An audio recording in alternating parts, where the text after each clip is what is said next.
மகளே, தண்டவாளத்துல ட்ரெயின் போறத பார்த்திருப்பியா? ஆனா இங்க கன்னியாகுமரியில மட்டும் நமக்கு நைட்டு 10 மணியா போறாவு ரோட்ல ட்ரெயின் நிக்க. அதுவும் இந்த ட்ரெயினை பேர் என்ன, டாரஸ் ட்ரெயின். அப்படி வரிசையா நிக்க மக்கள். இப்படி நிக்கனால என்னன்னா, அப்படி சென்ட்ரல் லைன் எங்க கிடக்குன்னே தெரியாது. ஆனா ஒரு சைடு ஃபுல்லாவே அந்த டாரஸ் ட்ரெயின் தான் நிக்கும். அப்படி நிக்கனால அங்கண்டு வர வண்டி எல்லாமே அப்படி யாரு வருவாங்க. இப்படி வரம்பா அண்ணா வாரம் பத்தியெல்லாம் அப்படி ஒரு சைடு தூக்கி தள்ளிட்டு தான் வருவேன். அப்படி இந்த பக்கத்தோட எவனாவது போனா அப்படி அப்படி நடக்கி தள்ளி தான் போவேன். சரியா?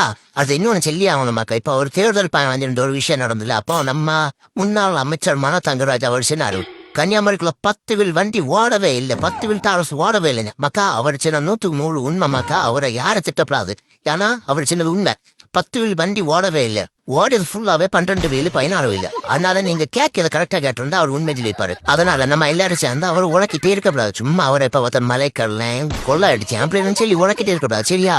அதனால எல்லாருமே புரிஞ்சு நடந்துங்க. நம்ம இடத்துல மலைகள் கனவாண்டு போகலையா? அவரே சொல்லியாரு. சும்மா சொல்லினா பாத்தியோட மலைகள் கனவாண்டு போகவில்லை. பாத்தீங்களா? வண்டியோட நிக்கிறதுல பாத்தியலா? சரி மக்கா, என்னமா ஒண்ணு, எங்களுக்கு இந்த கன்னியாகுமரியில யார் ஆட்சிக்கு வந்தார், இந்த மலையாளம் ஓட்டிச்சது மட்டும் கொஞ்சம் தடுத்து தாங்கடே.